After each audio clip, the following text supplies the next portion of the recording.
പ്രത്യേകമായി പരിഗണിച്ച് പറയുന്നുണ്ട്. നമ്മുടെ പ്രതീക്ഷയനുസരിച്ച് വേനൽമഴ 2 ദിവസത്തിനുള്ളിൽ വന്നേക്കും. പക്ഷേ വേനൽമഴ വരുന്നതിൻ്റെ ഭാഗമായിട്ടുള്ള മൂടിക്കെട്ടലുകൾ ഉൾപ്പെടെ വരുന്നത് കൊണ്ട് വല്ലാത്ത സ്വഭാവത്തിലുള്ള ഹ്യൂമിഡിറ്റി വന്നു കയറുകയാണ് ചെയ്യുന്നത്.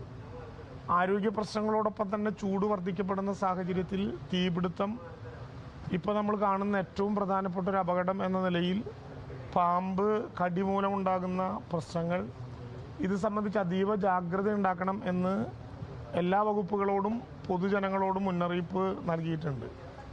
ആ അതീവ ജാഗ്രതയുടെ ഭാഗമായി ധാരാളം വെള്ളം കുടിച്ചുകൊണ്ട് ശരീരത്തിന് വെള്ളം നൽകിക്കൊണ്ടും ആവശ്യമായിട്ടുള്ള ശാരീരിക വിശ്രമം എടുത്തുകൊണ്ടും നമുക്ക് പ്രതിരോധിക്കാൻ കഴിയണം എന്നുള്ളതാണ് പൊതുവായിട്ടുള്ള ഒരു പ്രശ്നം. പകൽ സമയത്ത് അനാവശ്യ യാത്രകൾ പരമാവധി ഒഴിവാക്കി ഗവൺമെൻറ്റിൻ്റെ പ്രോട്ടോകോൾ അനുസരിച്ച് പറഞ്ഞാൽ ഒരു ലോക്ക്ഡൗണിൻ്റെ മാനസികാവസ്ഥയോട് കൂടി തന്നെ തുടരാൻ കഴിയുന്നവരങ്ങനെ തുടരണം.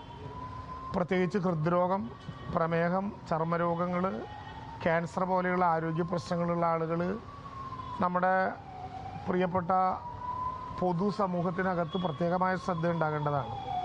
ഗർഭിണികളും മുലയൂട്ടുന്ന അമ്മമാരും കുട്ടികളും ആൽബനിസം പോലെയുള്ള രോഗങ്ങൾക്ക് പ്രത്യേകമായിട്ടുള്ള അവസ്ഥയുള്ളവരും പകൽ സമയം സർക്കാരിൻ്റെ പ്രോട്ടോകോൾ അനുസരിച്ച് പറഞ്ഞാൽ ഒരു സെൽഫ് ലോക്ക്ഡൗണിന് വിധേയമാകണം എന്ന് തന്നെയാണ് നമ്മുടെ അഭ്യർത്ഥന.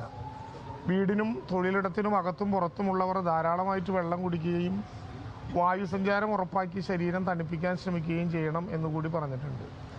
നമ്മുടെ ആരോഗ്യ മേഖലയുമായി ബന്ധപ്പെട്ട് 108 ആംബുലൻസുകൾ പൂർണ്ണമായിട്ടും സംസ്ഥാനത്ത് കൊടും ചൂട് ഉയരുന്ന പശ്ചാത്തലത്തിൽ പാമ്പുകളുടെ ശല്യം കൂടുന്ന പശ്ചാത്തലത്തിൽ കൂടുതൽ ജാഗ്രത വേണമെന്ന് അറിയിക്കുകയാണ് സർക്കാർ. ഇപ്പോൾ മന്ത്രി കെ രാജനാണ് മാധ്യമങ്ങളെ കണ്ട് സംസാരിച്ചത്.